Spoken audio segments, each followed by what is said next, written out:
Que faire lorsqu'on sait quoi faire? Demeure dans l'environnement où Dieu te voit. Pourquoi demeurer dans l'environnement où Dieu nous voit? Pourquoi faire confiance en Dieu dans un environnement paradoxal, un environnement de la mort, un environnement qui semble être un puits perdu à tout décollage dans la vie? En voici certaines raisons. 1. Les voies de Dieu sont insondables. Les voies de Dieu sont insondables. Sa provision peut passer par un canal qui peut être humainement et naturellement parlant négligeable.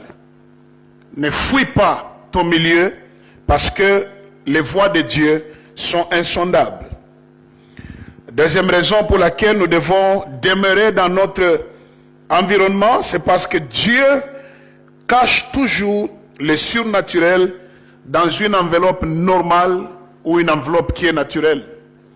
L'enveloppe peut paraître faible, normale, naturelle, mais dans cette enveloppe-là, Dieu cache toujours le surnaturel. C'est pourquoi ne néglige pas tout ce qui se passe autour de toi et tout ce que Dieu est en train de faire autour de toi. Troisième raison pour laquelle nous devons rester dans l'environnement où Dieu nous voit, c'est parce que Dieu aussi cache sa gloire dans ce qui est faible, dans ce qui est fragile. Tu peux minimiser quelqu'un parce qu'il est faible aujourd'hui. Dans sa faiblesse, Dieu a déjà caché derrière une gloire qui peut étonner toute une famille, toute une génération, toute une nation. Pourquoi demeurer dans l'environnement où Dieu nous voit? C'est tout simplement également parce que le mode opératoire de Dieu n'est pas toujours égal au mode opératoire des humains. Dieu n'agit toujours pas à la manière des hommes. C'est pourquoi nous, enfants de Dieu, quand nous nous approchons de Dieu, nous l'invoquons, nous lui faisons confiance. Donnons-lui du temps. Suivons-le tout simplement. Faisons-lui confiance parce qu'il n'agit pas toujours à la manière des hommes. Je l'ai dit tantôt, ses voies sont insondables. Dieu peut t'épater n'importe quand. Il peut intervenir n'importe quand. À l'aide d'un bâton, un fer qui est tombé dans l'eau, dans la profondeur, peut surnager. Comment un bâton peut attirer un métal pour le faire monter à la surface? Ça, ce sont les voies de Dieu qui sont insondables.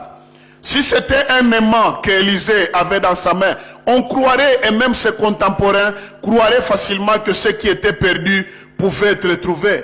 Mais c'est avec un bâton que cela s'est passé. Mais toi et moi, nous avons un bâton dans nos mains, et ce bâton s'appelle la croix de Golgotha. Faisons confiance au Seigneur. Dieu n'agit pas à la manière des hommes. Dieu n'est pas toujours un Dieu de grandes apparences.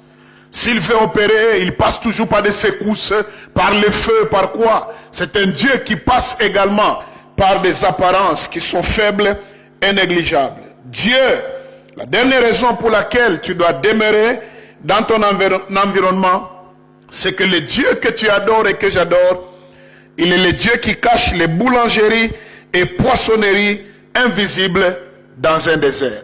Tu es dans ton désert, Dieu est avec toi. Lorsque tu ne sais quoi faire, continue à lui faire confiance, à rester dans l'environnement où il te veut. La victoire est certaine. Tu es béni.